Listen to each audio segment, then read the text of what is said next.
Good afternoon, everyone. It wasn't until I started looking after my mum that I realised that there are only 4 kinds of people.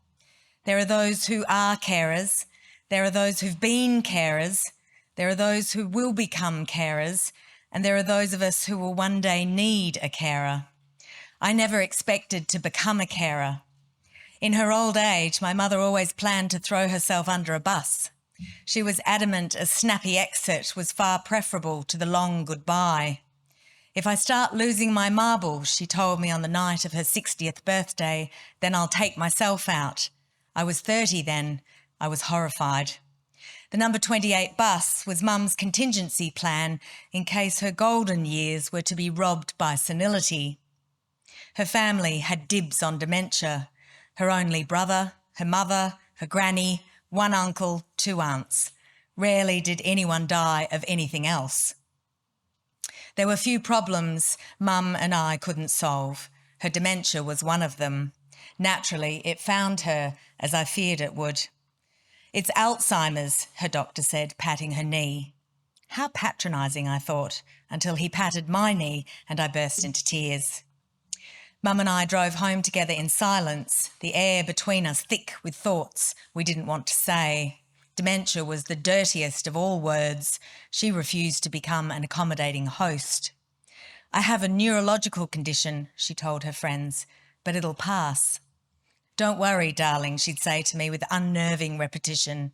You know my end game. I'll be taking the shortcut, thanks, not the scenic route. We'd snort, the 2 of us. She still remembered our little bus joke. Her disease wasted no time. The decline was swift and unforgiving. In 50 years of daughterhood, I'd rarely seen my mother anxious. She began to fret constantly about trifles, the whereabouts of the garage remote, her car keys, why the fridge was open, who'd hidden her shoes. She sideswiped a parked car, then collected a moving one at a give way sign. One afternoon, she abandoned my toddler daughter in the playground and walked home without her. She was having a tantrum and she needed to be taught a lesson. I shouted at her for the first time since I was a teenager. The next day, she shouted at me when I told her the kids couldn't go in the car with her anymore. My life began to unravel almost as fast as hers. That first year, I watched her slide into helplessness with disbelief. I wanted to pretend it wasn't happening. I wanted to be set free from the burden of being an only child. My feisty mother, a single mother of the 1970s, a woman who at 75 was teaching her grandsons to play football.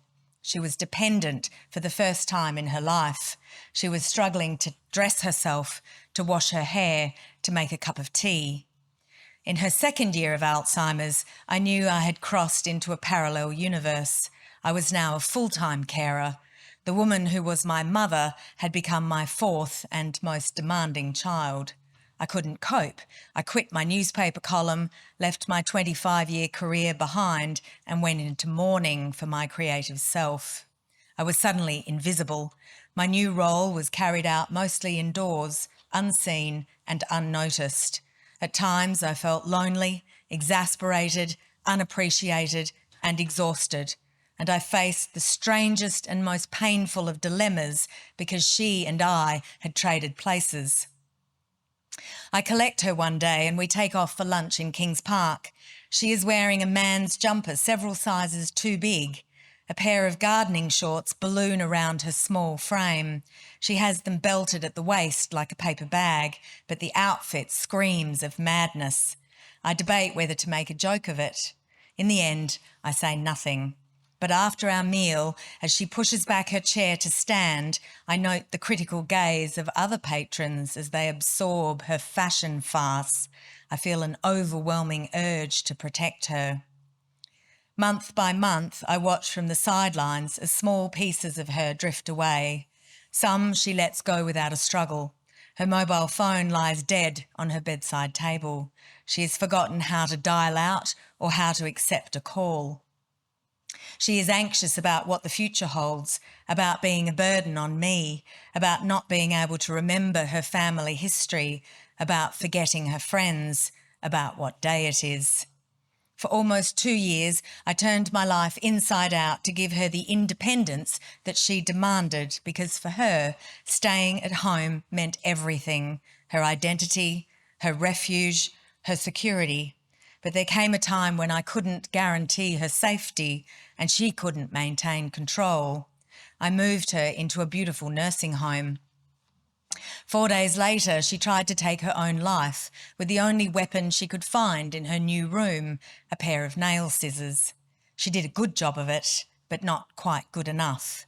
What followed was a fortnight in hospital, a near tracheostomy, a near stint in a locked ward at Greylands, and a daughter who very nearly ran off the rails herself.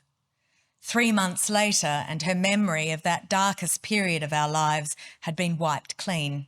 She was back to her gorgeous self, and now the brightest spark in her new nursing home.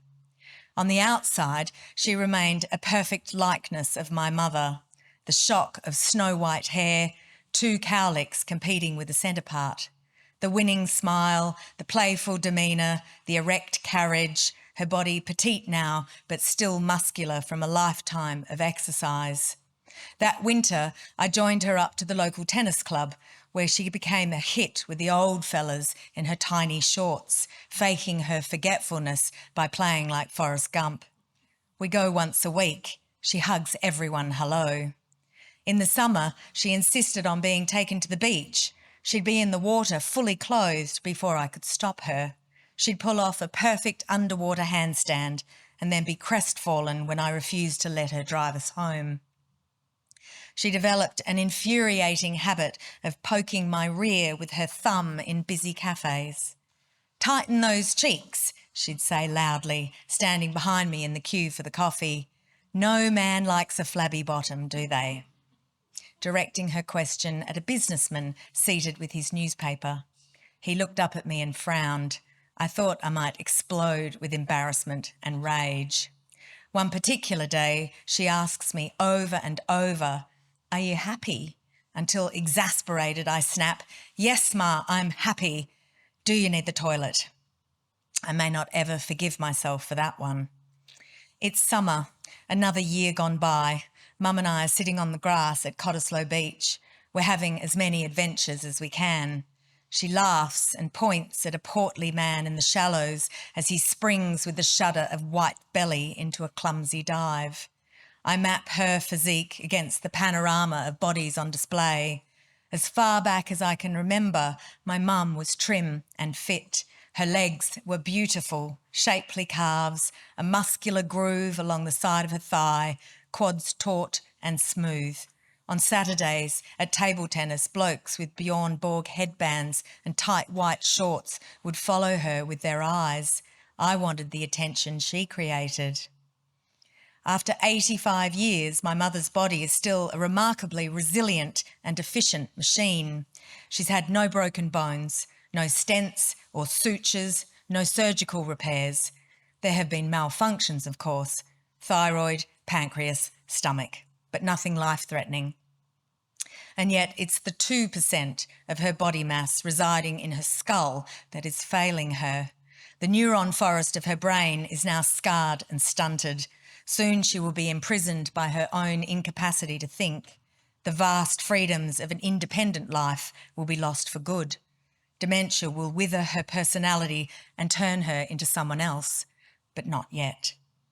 It's a Sunday afternoon and she is now 86. She has been in care for 6 years, but management is fed up with her escaping out onto the street. They tell me there's no option but to move her into the locked ward. Safety comes first, they explain. Your mum hangs about in the foyer waiting for the automatic doors to open and then bolts out when no one's looking. She's making the receptionist nervous. I fight them for weeks, refusing to become her jailer, defending her right to roam free inside the facility. But management are adamant she's a danger to herself. I see the writing on the wall. Part of me hopes that she'll make one final dash for freedom, like Steve McQueen in The Great Escape, out the doors and smack into a bus. I wonder if I too am losing my mind. She no longer knows the name for a bus. Her master plan for a snap exit lingers in my imagination, but has been erased from her own memory. she will not have the quick and painless finale she wanted. She is moved into the locked ward. I hate it. She hates it. She bangs on the door, demanding to be let out, smashes the glass on the fire escape with a spoon, clings to me. She's frightened of the other inmates, of their wailings and wanderings. The locked ward is another world. It will be her final address. 6 months pass. She can still walk, but remembers nothing from hour to hour. Her hair is a mess, and I know she'd be horrified if she knew. She searches my face while I make happy noises and butter her bread. I place a peeled banana in her hand, and she looks at it blankly. It's a banana, Mum, I tell her. The word banana does not resonate. You can eat it, I say, making hand gestures to illustrate what it's for. Even the reflex action of lifting food to her mouth has been erased. Isn't it a gorgeous day, I say, whenever the weather is fine. If the sky darkens, I'll say, won't it be lovely if it rains? Our conversations are circular and intensely boring. I am ashamed to say that.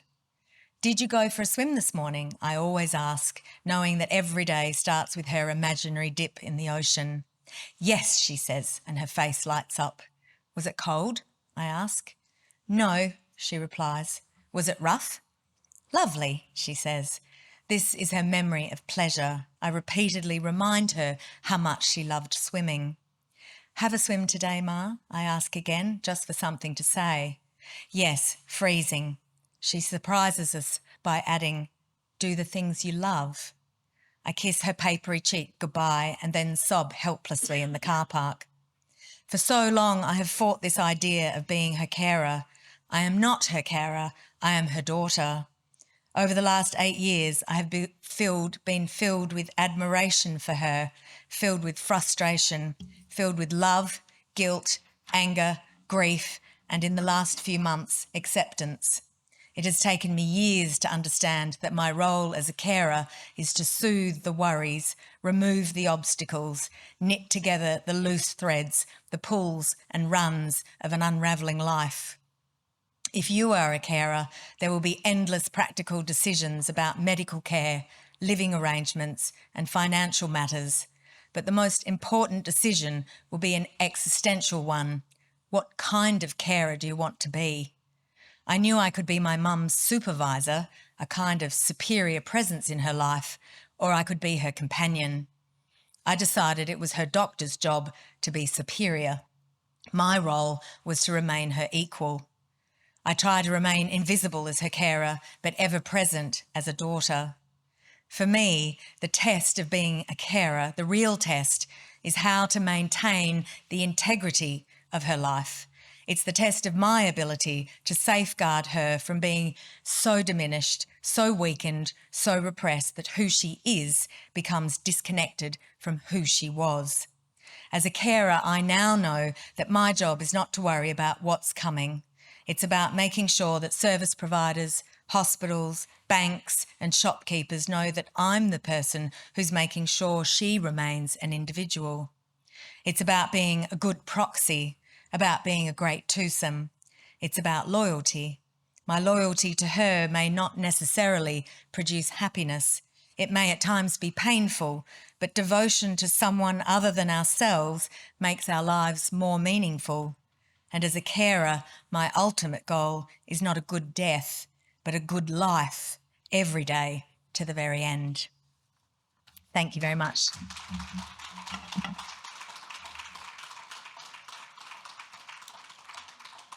I don't know if we have any questions, but I'm very happy to ask some, though I think I may have just said it all. Or maybe you would like to go back to Laura. Yeah, that was wonderful. Thank Thank you you. so much. That's amazing. If anyone does have any comments or questions, we do have a little bit of time. So if you would like to, just throw up your hand and we do have a chance for that. But thank you so much. That was, amazing. I think we all went somewhere and, now we're back in the room and, that was amazing. So thank you very much. Yeah, okay, yes, at the back there. Thank you. Yes, we do have a microphone. Thank you.